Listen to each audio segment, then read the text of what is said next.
The TrutherGirls. The TrutherGirls. Hi, TrutherGirl Sonia here. I'm in front of the Bonaventure Hilton Hotel in Montreal, where they're holding the 18th Annual International Economic Forum of the Americas, otherwise known to some people as the New World Order Conference. And so I'm hoping to get in with the press pass and check it out a bit. I did attend a couple of years ago. In my opinion, it's pretty much just brainwashing for the business class, although there are some prominent attendees such as bankers and members of the Bilderberg Club. Yesterday there were a lot of protests here. There was the CLAC, Convergence Ligue Anticapitaliste, and other groups, and huge security and police presence, but today nothing. And so I'm gonna go in and see how it goes, and hopefully I'll get to hear some of the presentations and maybe even get a free lunch. Okay, I got the press pass and I'm inside the conference with the Bilderbergers and the bankers, and I'm just waiting for Ken Fernandez to come and meet me so we can have lunch together. Mr. Thomas J. Donahue, President and Chief Executive Officer, U.S. Chamber of Commerce. Monsieur Dominique Bouchard, Président, Rio Tinto, Fer et Titane. Mr. Robert Thompson, Managing Editor, The Wall Street Journal. Monsieur Robert Tessier, Président du Conseil, Caisse de dépôt et placement du Québec.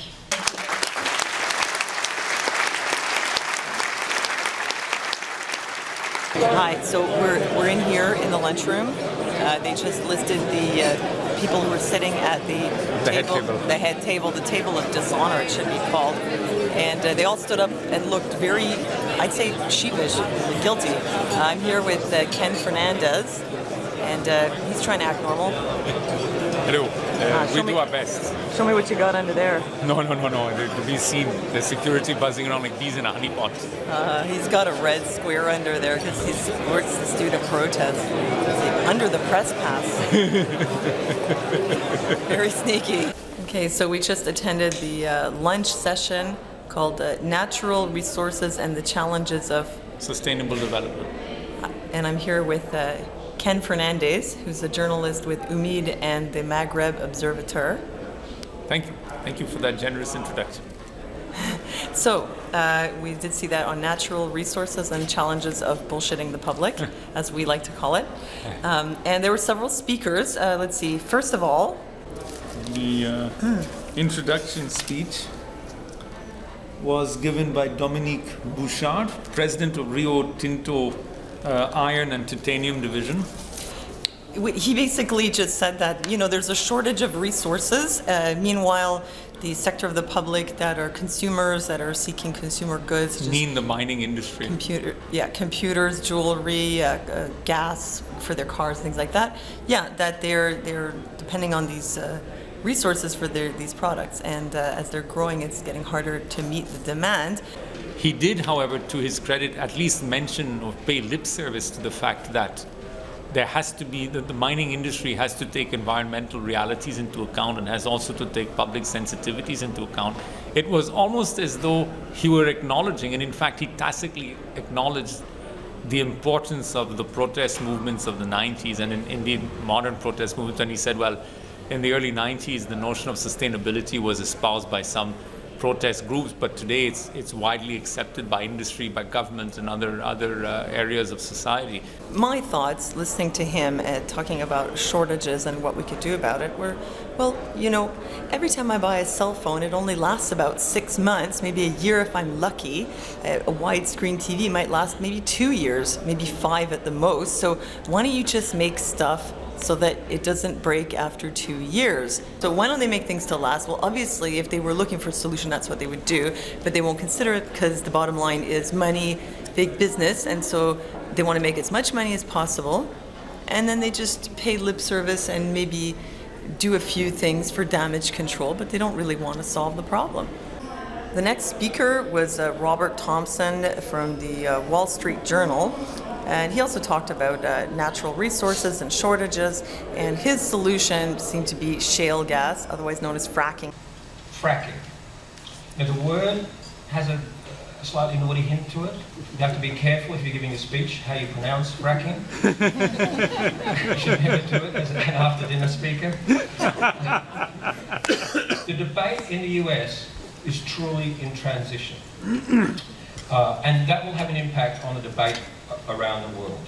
There is a lot less emphasis on potential contamination of water, and it has moved in recent months to an environmental debate about methane.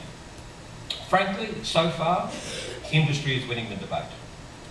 But that doesn't mean that it will in the end win the debate. Just seeing the fracking in action, what struck me is that professional, well-run companies, they'll be fine.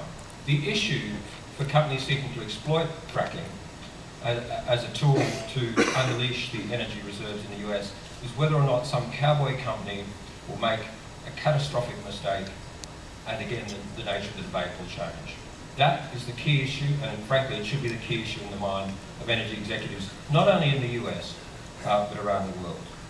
The next one was Gerard Mastrellet from GDF Suez. He opened up with a statement about Malthus.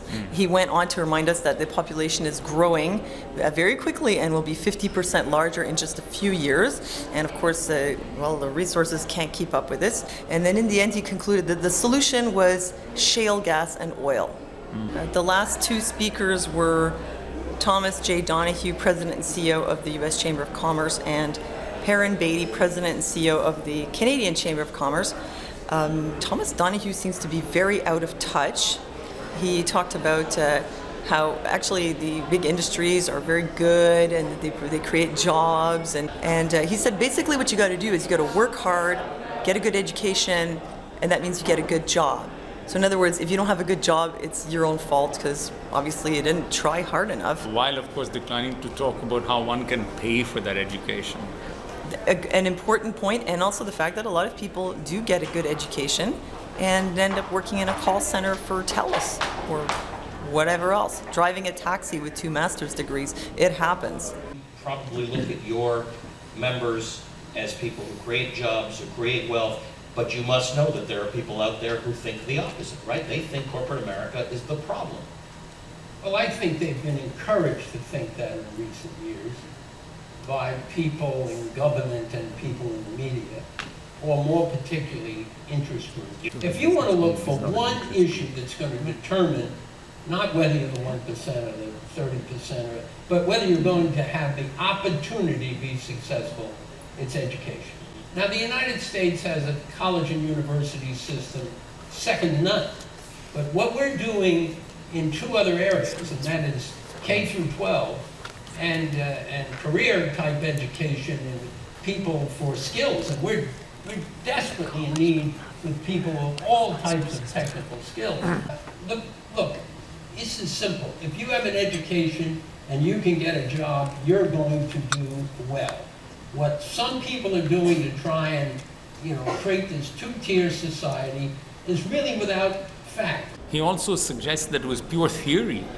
The notion, he addressed the issue of widening gap between rich and poor as a notion. So you can get the impression, whether you agree with them or not, you can get the impression about how somebody who thinks there are haves or have-nots in society, or that society is highly bifurcated, and who might be protesting outside this hotel, gets the impression that this might be the 1%. The reality is there is this remarkable bifurcation in both of our countries, or this feeling of bifurcation, that there are haves, and they are getting smaller and wealthier, and there are have-nots, and they are getting bigger and not sharing in great wealth. So where does the business community, where do the groups, the companies that you represent, need to come down on this in the course of the next year or so to try and blur those lines of bifurcation? Middle class now, everybody's got a cell phone, everybody's got a car. I'm exaggerating to make a point. It's driven in a lot of ways by having many people in the family, mother and father work and all that. But the bottom line is middle class is a lot better off than middle class used to be. The thing that worries me is that the middle of this country for a number of years now has gone without significant increases in revenue. And one of the reasons is because of a massive increase that companies have had to put into benefits. paying on pensions and health care and those types of issues and taxes. But we need to look at ways to do two fundamental things. Get more aggressive and successful on education, and look for ways to get the middle of this, of our country, I'm sure yours too, who have been stalled for a while on the financial deal to move This up. is interesting. And the interviewer actually brought up the issue of the protesters and the 1%. From the people who think that, who do talk about the 1% or think that corporate America is responsible, or that the media or government perpetuates this, is that there is unequal growth in society. There's a great deal more wealth than there was 15 or 20 years ago on a relative basis, and the middle class is not benefiting from that in the same way. Is that a fair way to look at life? The interviewer called into question the notion that that there is a 1% that owns everything and that its wealth is becoming increasingly concentrated.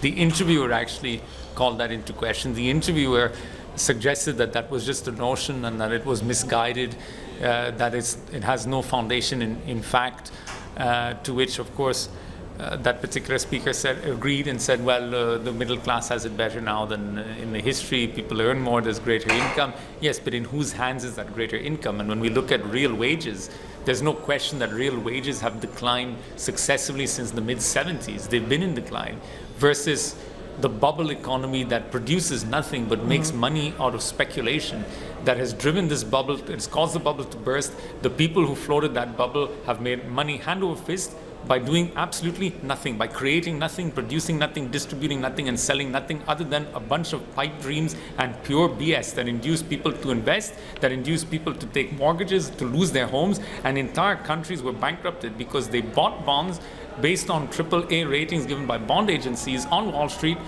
who knew that they were junk, rated them AAA. Those countries got induced to buy, and now they're bankrupt. Like Iceland is a case in point. So are a whole bunch of Americans who are homeless. They talk about the middle class doing so well. Well, all those people who've lost their homes, who are in the street, are certainly not doing well. He also mentioned about the Canadian medical system. So I think you should look at what Canada did to be successful. You're not all that interested in looking at what Canada did in healthcare, though. I know a lot of people in Canada, they really like the primary care they got here. It's quick, you know, you can get your kids there, you can do it. If you really get sick, you're going to go to the United States. We would beg to differ. They, in fact, go to Cuba. Or they go to Cuba, or they go to Mexico for cancer treatments, or they would go to India or even Romania or parts of the former Soviet Union. But I don't think many Canadians would voluntarily opt for bankruptcy. And I don't think that any insurance policy would cover costs like that for Canadians. And he also talked about regulation. See, we're paying mostly attention to Donahue because he was just such a piece of work, you know.